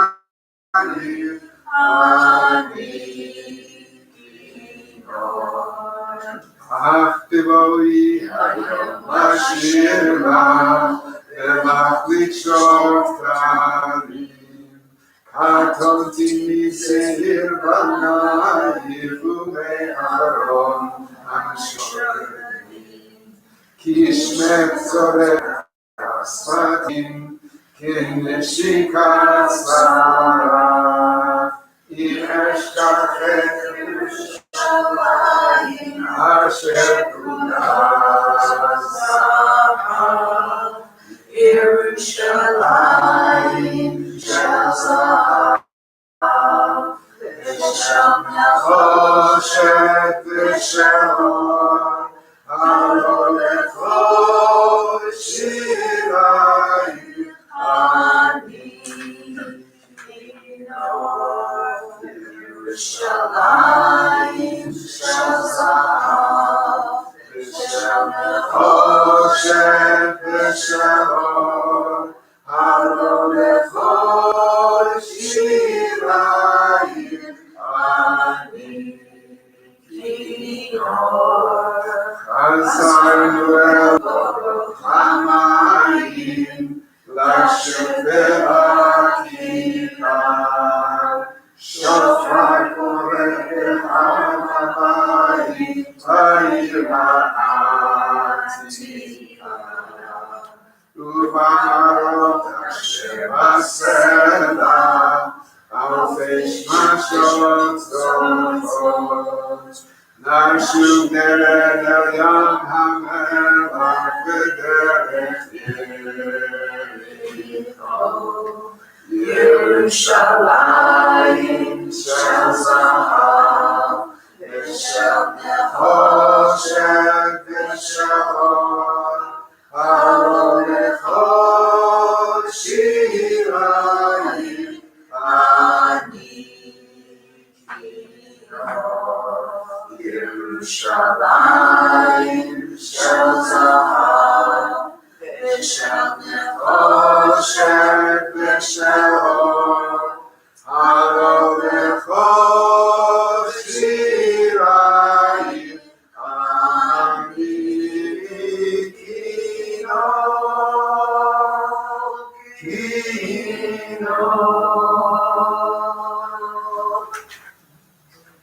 And funny thing was that she chose a girl by by the name Shuli Natan. No one knew her in Israel, but she had a voice. How you can pronounce to say it? Like bells. It was unbelievable. And she sang that song. And she sang the first time that she sang this song was in Shuli Natan. I have to YouTube this. How old was she? Who? Rhoda Shepherd died from cancer very young. Very young. She was wonderful. Unfortunately, all the most beautiful song in Israel, she wrote it. I still have this song on vinyl. Oh, gosh. Exactly. Praise Naomi Shemer. They sang Naomi Shemer, Shel Zahav, Shel Soprano, Shel Bas, Lelachol Sheirayit Lakia Pras. You want to translate that? We don't know what Translate that? And Naomi Shemer is gold. And soprano and bass, and every song deserves a prize. And that's true. She's fabulous. She's very good. No, but the end is that she deserved the prize. Yeah. Nice. So anyone have a Jerusalem story to share to get us ready for Yom Yerushalayim? I was just recalling again when I went on this mission to Israel, and you probably know Shira Bonti will accompany a friend. She was, I think, about 15, and she was in the Pride March in Jerusalem and got shot. And what they did in Zion Square, I hope it's still going on, is every Thursday, and I went to this, they have these beautiful sharing circles, they have music, and the sharing circles consist of people who have different opinions about strong issues. And there's volunteer facilitators from the world of education and mental health, and people have a very civilized, respectful dialogue. And I participated in one, and it was really, really beautiful. And the whole environment is so warm and welcoming and inclusive. You walk in and there's free wine and people greeting you, and just lovely. Okay, I'll tell you a story. Jerusalem, when the wall was like this, you walk here. The seventh day of the war. And from there, we drove all the way down to Jericho. And that's the reason all this so sentimental to me. But when we went in Jerusalem and you still heard the shooting from all over, it didn't finish, right? It was a few days later, you still heard the shooting. And then we drove from there to Bethlehem. It was only one hiker in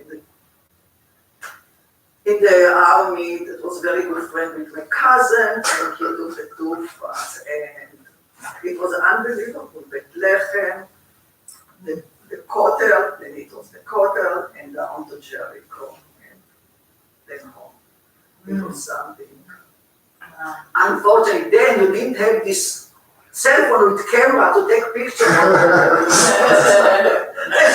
Picture, but it's yeah, it was at least another week that was still shooting. Very. But to see the wall today, when you've been in Israel, the wall around was still nice. Today, just commercial. It's not anymore. And now they are building more because if you go on the computer, you can see live the Kotel. You know, it's keep moving. Our people is walking, and everything. So they are building. I don't know what they are building now, but I was there. That you need to go to see the whole house. And Narrow alley to get there. And the reason, just to thank you for sharing that, to add, almost up to the Kotel. I mean, you could barely walk because the Arab built to make it difficult for Jews. First of all, Jews couldn't get to the site for 19 years, but also so that it restricted anything possible happening there. And yeah, I'll tell my truth. please. So on the way to this synagogue that I was telling you about earlier, it was hot and it was April, and I was struck by the rock. And my son's a big collector of rocks, and so I was looking for a rock for him to take home.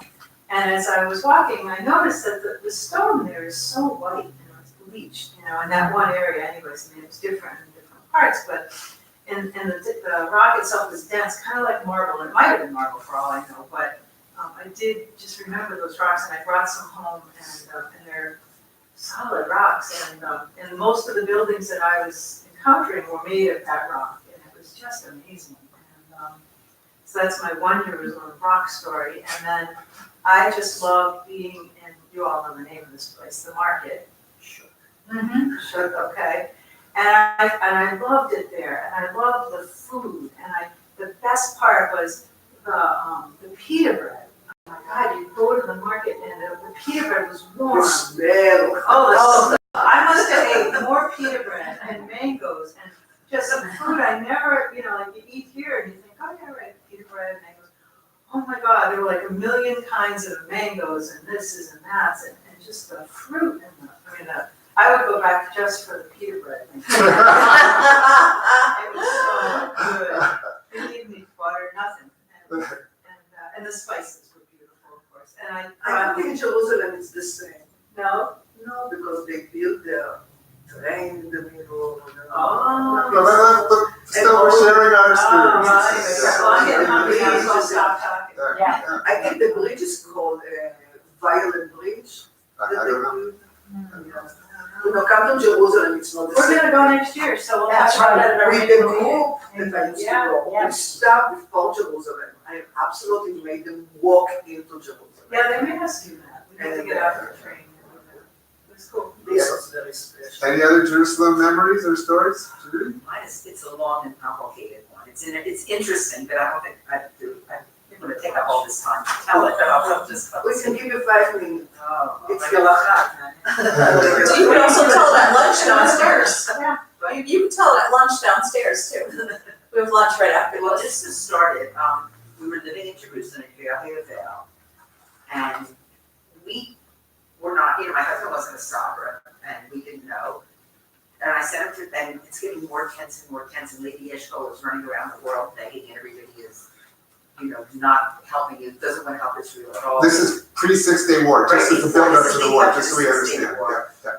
And we go, I sent my husband to the supermarket, and he comes home with almost empty-handed because they were going to run out of food. And it was like, they brought out the matzah. People were buying matzah in June, or it wasn't June, it was May. This is happy because it was like nothing there. And I think the reason was it had just been Yom Ha'atzmaut, it had just been Independence Day, and people were reminiscing about the siege of Jerusalem in '48, where food was not getting in, and it was just, anyway. My in-laws lived in Kiryat Chaim, which was around the Haifa Bay. And we were worried for them because they were right next to the oil refineries in Israel. We thought, boy, if they bomb Israel, they're gonna bomb these refineries. So my husband drove there, brought my in-laws back, and they brought a lot of food because there was not enough food there, and they stayed with us. And, days went by, and then they started calling up soldiers. People didn't have phones then. We would be sitting, we'd hear bang, bang, bang, bang, bang, people's doors, and then they didn't call my husband. He had been in the army, they didn't call me. So meanwhile, the tension is getting more and more. I come home from work one day, and there's my husband in his soldier's uniform. And we've been playing bridge with my in-laws, and he says in his funny Hungarian accent, he says, "My place is not by the bridge table." So he goes off to his to try to join his company or whatever. And my mother-in-law, who was tiny, puts me on her lap. And I'm like, oh, dear God. So meanwhile, the next day, here comes Robert marching home again. They didn't want him. They said, if we need you, we'll call you. So he was there. And then the morning of, was it June 7th? June 6th? Well, 6 days in June, I don't remember which day it was which. It was something around now. We're going to, we had one car, we're driving off of work, and we hear sirens. And we said, oh, this is just a drill, it's nothing. I should have not gone to work, but I did. And then we get quiet at work with it. And we were being shelled by Jordanians. We always thought that Jordan wouldn't get in the war, they were too smart, but Nasser really pushed, what was his name, King Hussein? They asked him not to start the war. And they started. And they turned off the electricity, everything. We spent the morning taking documents. It was a publishing house. We took documents in the basement, putting black paper over the windows, and we were in the basement. And then we're really hearing this shelling starting. And we're listening to the radio. And one woman is hysterical because she had been in the Holocaust, and her son was in the army, and it was Southern Day, and everybody was really upset. And then we were listening to Egyptian radio, which was broadcasting in Hebrew. And they were saying, Tel Aviv is burning, but then they said something that made us laugh, and brought attention. Because the word, they were saying our troops are advancing on all fronts. But instead of the word for fronts, chaziyot, they said chazitot, which means bras. So that broke the tension. And then how was I going to get home? And we lived in Kiryat Yovel, which was right about Mount Herzl. And that's where Israel had their artillery there. So anyway, so my husband came in to get me. I was like terrified, shaking. And we got home, and then we spent the first night of the war there. And Robert's stepfather was a very wonderful man in many ways, but stubborn like you wouldn't believe. Let's go in the shelter. Mommy, no, I want to go in the shelter. So we didn't go in the shelter. We all stayed in this thing, and we're getting shelled. And I was so upset. I threw up, but I missed the toilet because it was pitch black. Yeah. It was just horrible. I was really, literally shaking because we didn't know that Israel had destroyed Egypt's Air Force on the ground. That wasn't announced. Anyway, then they announced everything, and it was much better. And as I said, we didn't have phones, so I went to work, and a couple of days we went back to work, and the phone rings at work. It was the newspaper, I'm from Wilmington, Delaware, called and wanted to talk to me. So that's how my parents know I was okay and everything. But it was a big experience for me, little Judy and a little. Every hour you heard something else. We can't cut this, we can't cut this, we can't cut this. And the last thing that they took, it was the Golan Heights. Jerusalem, I think it was the third day of the war. Wow. On the 6th day, we decided to go on the Golan Heights. Okay, well, thank you. And we'll continue if we want over lunch. So let's do our concluding part of the service. How about we go to Ein Eloheinu, Brielle? What page is it on? 182, Ein Eloheinu. Eloheinu, Ein Kadoneinu, Ein Malkeinu, Ein Moshiachenu,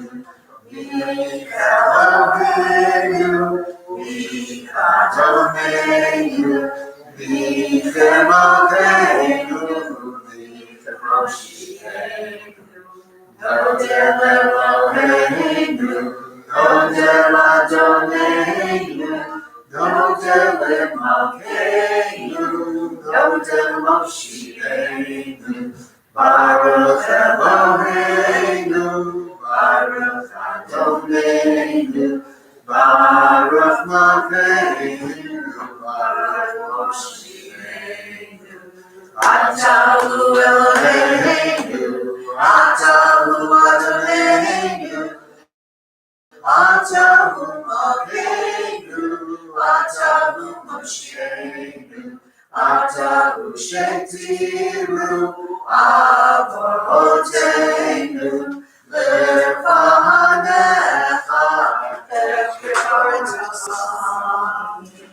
Page 183.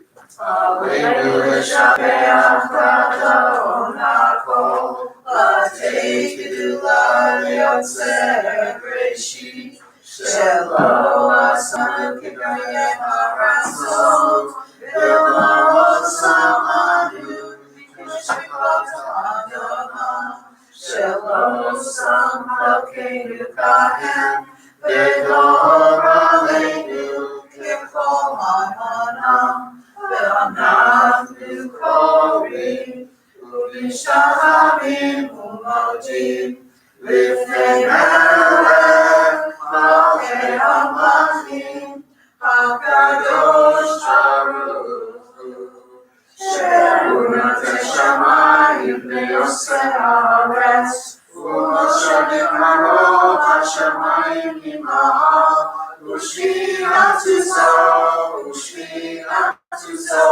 V'ga'aped me'romi. U'Eloheinu Echad, Erev Malkeinu et Gesulato, Ka'katuv b'Torato, V'yadata hayom b'Hashem Ele Lavecha, Ki Adonai hu Elohim, Hashamayim ima'al, V'ha'aretz mitachas Eilot.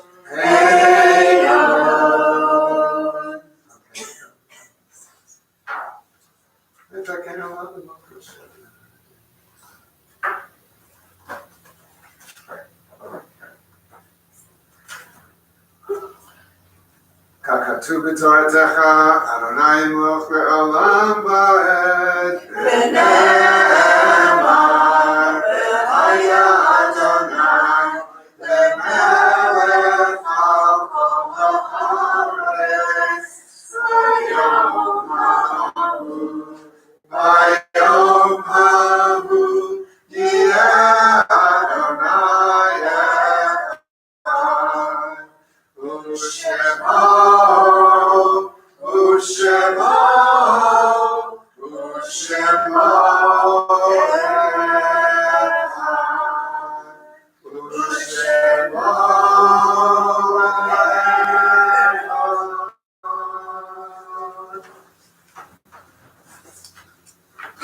This week we recall William Shirley, Sheila Halpern, Anna Goodman Samuel, Rachel Saltman, Lloyd Everett Stein, Harold Haley, and Russell Bernstein. Mourner's Kaddish, page 184. Can I also mention Please. people in Virginia Beach? Yes. I would really like to be keeping them in our thoughts and prayers. Yikadal, Yikadal, Shem Abba, Ya'amah, Tivach, Yerutei, V'yamech Malchutei, V'chayechom, Yomechom, V'chayechom, Beit Yisrael, V'adalav, Tzimtzum Chayim, Amen. yesh merabah norah le'olam amen. Yibarach yishtar yitkar yitraman yitnaseh. Yitzhak Yisrael Yitzhak Shmei Kushav Refu. Le'elam Yikol Yerchata V'Shirata Tushbachata V'Nechemata Ta'miran B'Yoma V'Yimru Amen. Yehi Shalom Rabba Mishamaya V'Chayim Aleinu V'Yakol Yisrael V'Yimru Amen. Oseh Shalom B'Famav U'Yaseh Shalom Aleinu V'Yakol Yisrael V'Yimru Amen. Cindy, do you have an announcement? A couple. You don't have to worry, it's not full bill. Okay, no problem. So I don't know if you want to say anything about. Yes, okay, why don't I start with that, because that's right next. Alright, so we have coming up on Monday and Tuesday evening, training, security and threat assessment training, and we have experts from the area coming in to teach us how to be safe in this building and in the world, not just here, but everywhere. And the training, dinner will begin, or it's a light supper, I should say, at 5 o'clock, so the training's Monday and Tuesday evenings. Come for food and schmooze at 5 if you'd like, and then the program will start promptly at 5:30 until 9:30 on both evenings. This was funded in part by a grant.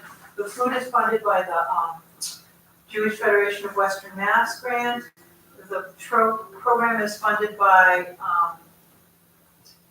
the Department of Homeland Security, and I'm just trying to think if anybody else gave us money, I can't remember. But in any case, and also to just say that our building has been receiving the benefits of our grant, and we have been getting, our security system is being improved and upgraded, and actually the person who's doing that will be at the training that night. And it's gonna be a really good meeting, it's gonna be safe for people, there'll be active shooter drill, there'll be first aid, it's a very comprehensive 8-hour total program, so. And anybody who is coming is encouraged, please fill out the survey in advance so that we make sure that your questions get answered, and most people have, been doing a good job with that, so. Andrea, Yes. what is the whole, whatever, coming from Okay, the, let's do the announcements, we'll Yeah, I can tell you, do the rest. as part of our new camera system. yeah, because this is a very nice place for children to jump and to try to catch it.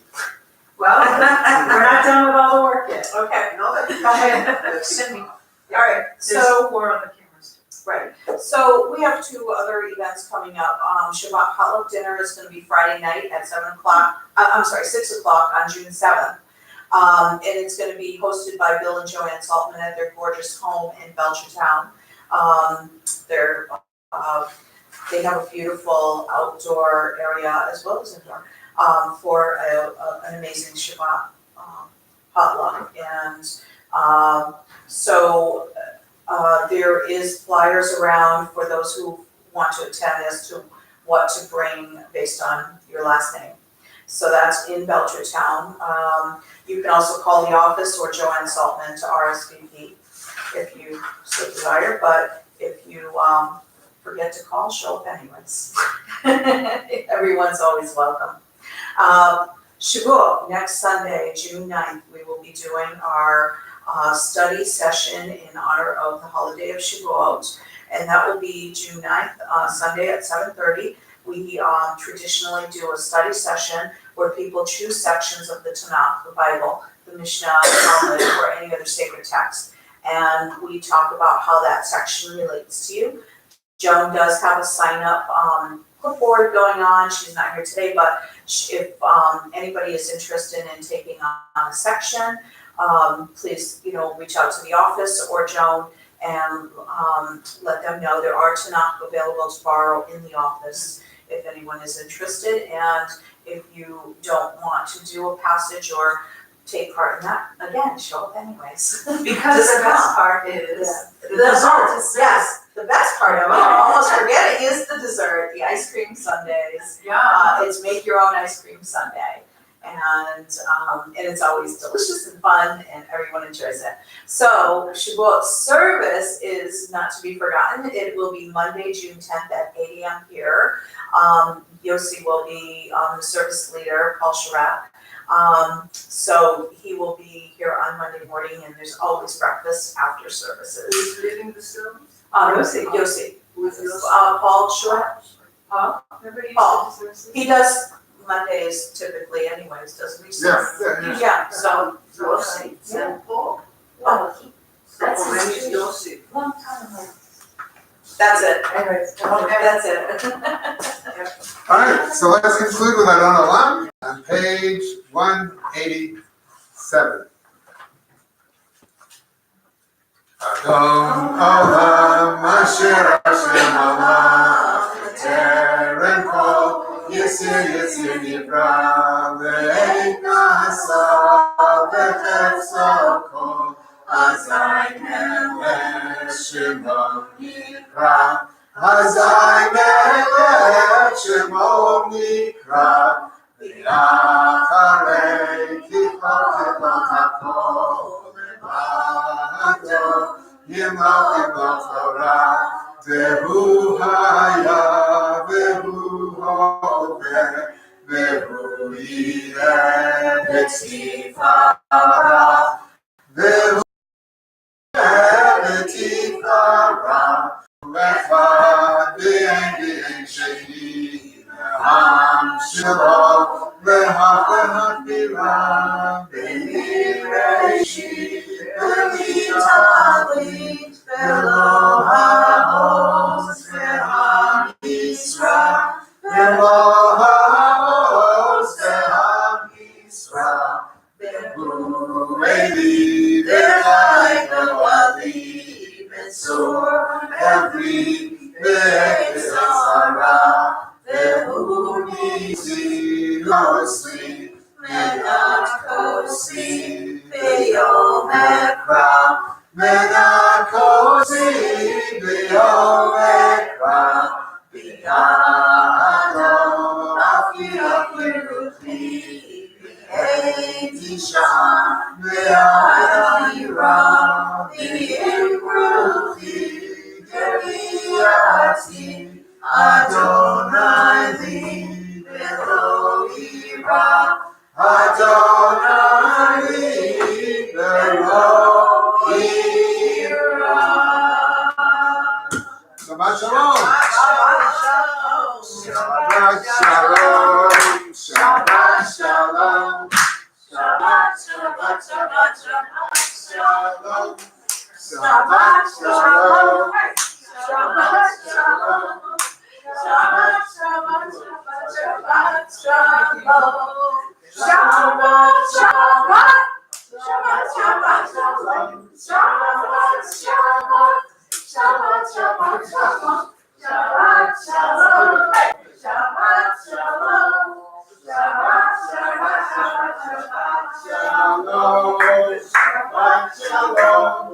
Shabbat Shalom. Shabbat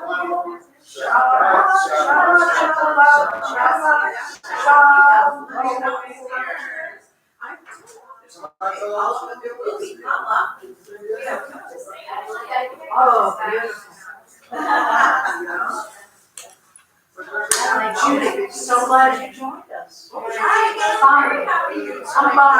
Bonnie. So glad you joined us. Thank you, I am too. Yeah. We joined, CEO. I'm so glad my window walks. I understand that. It's such a warm, big, We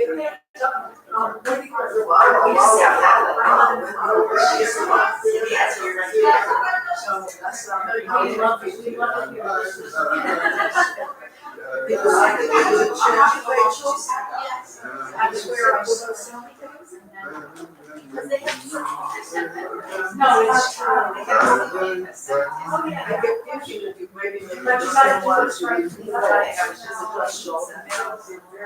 do like bags. And I am. Yeah, because you don't have to I'm do like, this. I see both sides, but they would never have. I see you wanted to do I'm this. growing my my daughter who things so that they're the same height.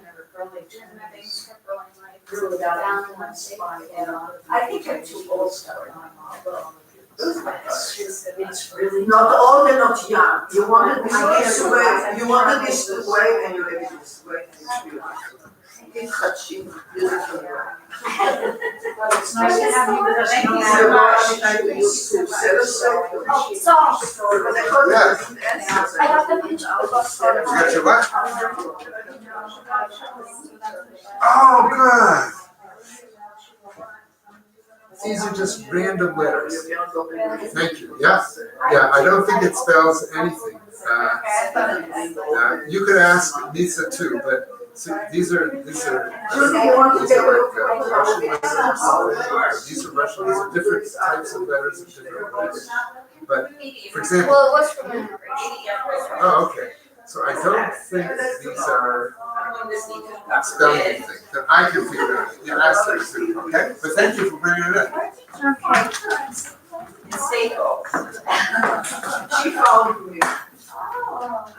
Did you not She know? helped me, that she they helped me sent go. her? What did you know that I was so less than I thought that this synagogue was camping, because I tried to come to Shabbat, I couldn't see anything, how to go in. It was like very, Oh, so then it's. I met her, I heard her accent.